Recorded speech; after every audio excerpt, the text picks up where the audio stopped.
नमस्कार देवियों, सज्जनों, सर्वप्रिय छात्रों, आप सबका हार्दिक स्वागत है शिक्षा पॉइंट पर। हिंदी व्याकरण में वर्णों के जो उच्चारण स्थान हैं उनका बड़ा महत्व है। हम अक्सर शब्दों या वर्णों के उच्चारण में बहुत सारी गलतियां करते हैं, जिन गलतियों के कारण कहते हैं ना, एक शब्द अगर ढंग से, शब्द ही ब्रह्म है, अक्षर ही ब्रह्म है, और इन अक्षरों का या शब्दों का, वर्णों का गलत उच्चारण करने से दोष लगता है। अगर सही उच्चारण करने से अच्छा होता है तो गलत उच्चारण करने से बुरा भी होता है। ये व्याकरण सम्मत बात है।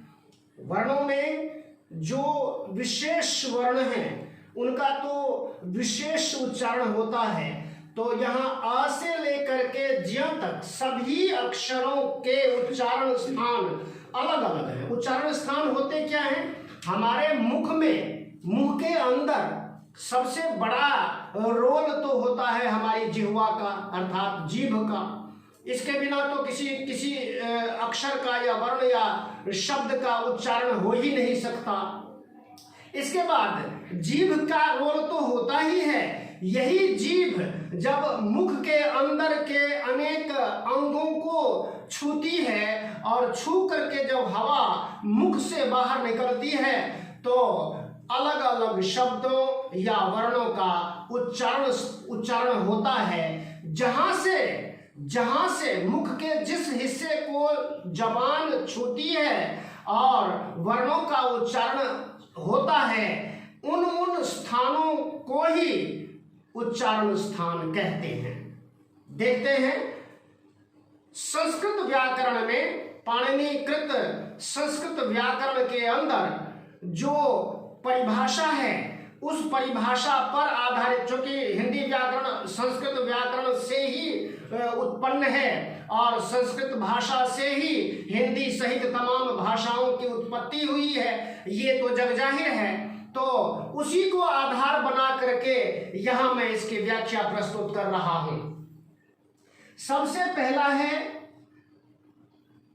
पहली परिभाषा आकुह विसर्जनीयानाम कंठ। इसका मतलब है आ क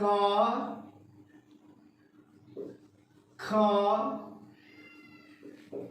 ग घ ङ ह और ये विसर्ग। इन सबका उच्चारण स्थान कंठ है और ये कंठ्य वर्ण कहलाते हैं। दूसरा है ई च छ ज झ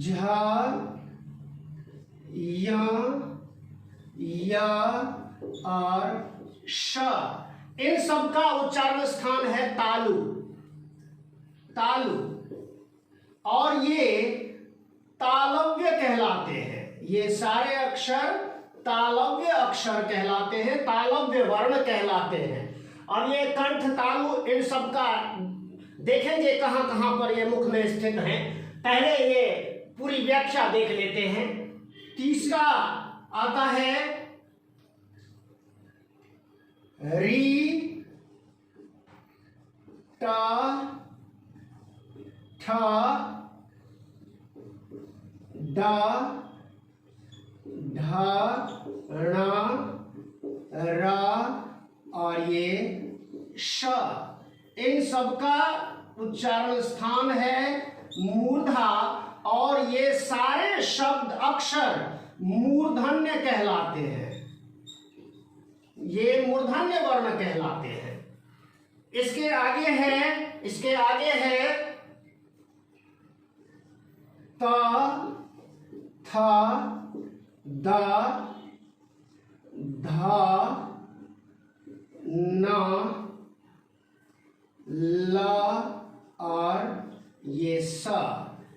इन सब का उच्चारण स्थान है दंत या दांत और ये सब दंत्य वर्ण कहलाते हैं। इसके पश्चात है इसके पश्चात है उ, प, फ, ब, भ और ये म। इनका उच्चारण स्थान होंठ, ओष्ठ, दोनों होंठ, ओष्ठ, और ये ओष्ठ्य वर्ण कहलाते हैं। इसके बाद है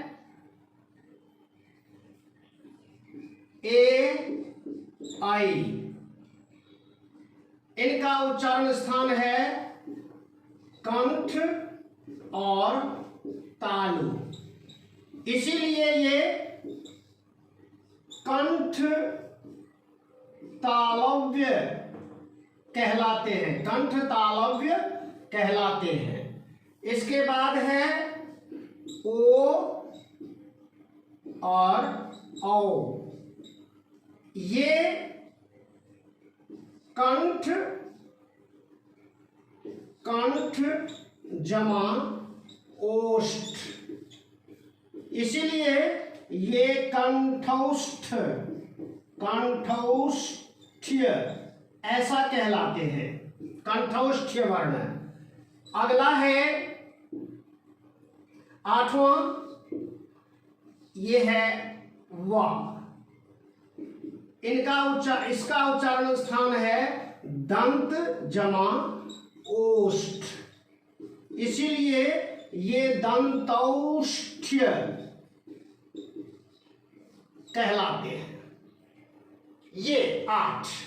मूल रूप से देखें तो उच्चारण स्थान सिर्फ 5 हैं। देखिए कौन कौन से। एक तो ये कंठ हुआ।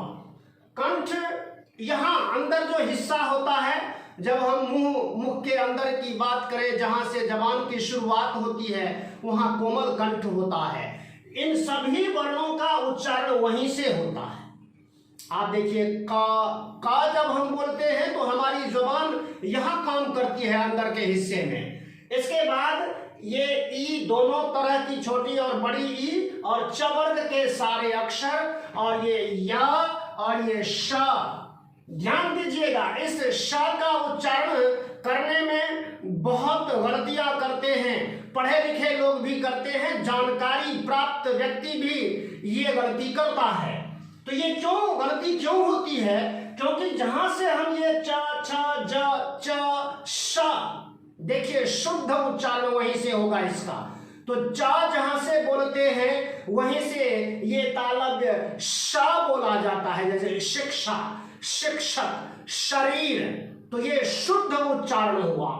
तो ये तालु, तालु कहते हैं कोमल कंठ को। एक तो हुआ कंठ और ये तालु कहते हैं कोमल कंठ। ये कंठ नहीं, तालु जहां से हम च बोलते हैं, च बोलते समय हमारे जबान का अगला हिस्सा मुख की छत से टकराता है वो हिस्सा, तो वहां वही जो है ये तालु कहलाता है। इसके बाद अगर आगे देखें, ये मूर्धा क्या होता है। देखिए जहां से हम री बोल रहे हैं, टा बोल रहे हैं, तो टा बोलते समय ये जबान थोड़ा सा अंदर की ओर मुड़ती है और ऊपर के तालु से जस्ट नीचे ऊपर की छत जो है, पहले तालु फिर अंदर के हिस्से में जो है वो मूर्धा, वो स्थान जो है वो मूर्धा कहलाता है। तो ये इन सब का, और ये रा और श, जहां से हम टा बोलते हैं वहीं से श का उच्चारण होता है, धनुष, षटकोण, है ना। तो ये मूर्धा, ये मूर्धन्य है सारे। उसके बाद ता, वैसे यहाँ पर ये संस्कृत में ये लरी भी आ जाता है, लेकिन हिंदी में इसका कहीं कोई अस्तित्व है नहीं। संस्कृत व्याकरण में ये इसका अस्तित्व है, जैसे ये है तो इसका, ये तो हिंदी में भी चलती है री, लेकिन ये लरी संस्कृत हिंदी में चलती नहीं है, केवल संस्कृत में ही यह एक वर्ण है। इसलिए संस्कृत में वर्णों की संख्या कुछ अधिक हो जाती है, तो इसकी बात ना करें। तो ये ता, था, दा, धा, ना और सा, ये ता बोलते हैं तो हमारी जुबान ठीक ऊपर वाले जो दांत है ना उनको छूती है, वहीं से इन सभी अक्षरों का शुद्ध उच्चारण होता है और ये स भी वहीं से उच्चारित होता है। आमतौर पर ये इस श और षट्कोण वाले श का भी उच्चारण ये दंत स की तरह कर देते हैं, जो सर्वथा गलत है, उचित नहीं है। ये दंत्य वर्ण कहलाते हैं। ये कंठ, तालव्य, मूर्धन्य, दंत्य ये उच्चारण जन्य उन स्थानों के नाम हैं।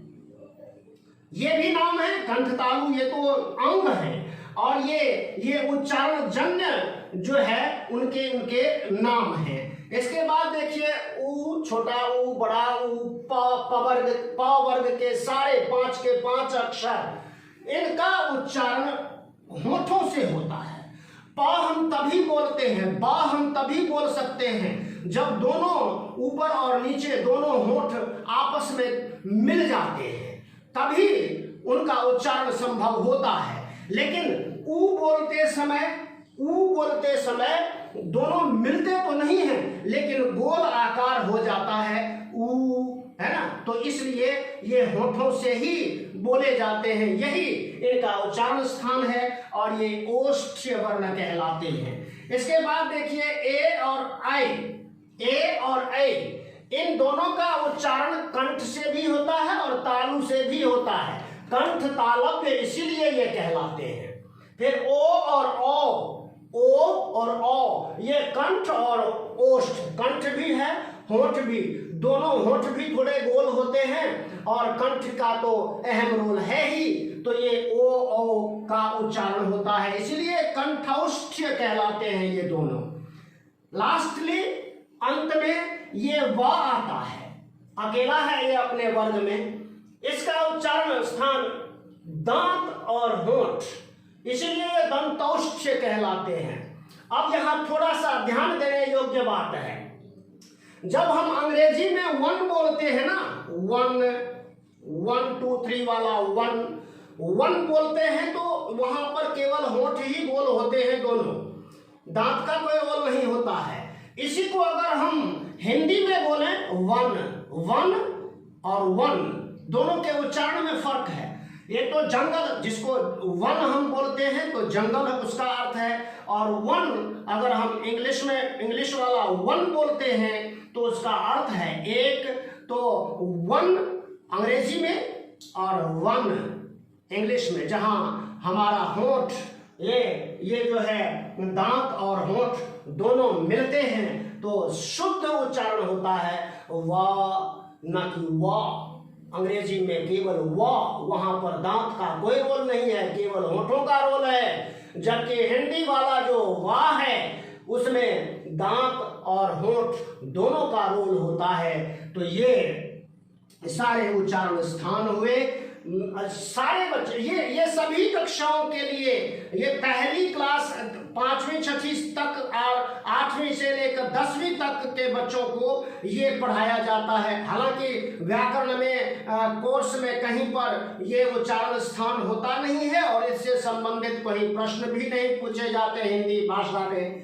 लेकिन भाषा का अगर शुद्ध ज्ञान प्राप्त करना हो और ये जो हम बोलते हैं, बोलने का अगर हमें सही जानकारी प्राप्त करनी हो तो ये वीडियो आपके लिए है, आप सबके लिए है जो ये जानकारी प्राप्त करना चाहते हैं। और ये सभी जानकारी डिस्क्रिप्शन बॉक्स के अंदर होगी, सब कुछ डिस्क्रिप्शन बॉक्स में होगा। ये सब देखने के लिए आपका सबका धन्यवाद। चैनल को सब्सक्राइब करें, लाइक शेयर कमेंट करें। स्वस्थ और प्रसन्न रहें। जय हिंद, जय भारत, जय भारती।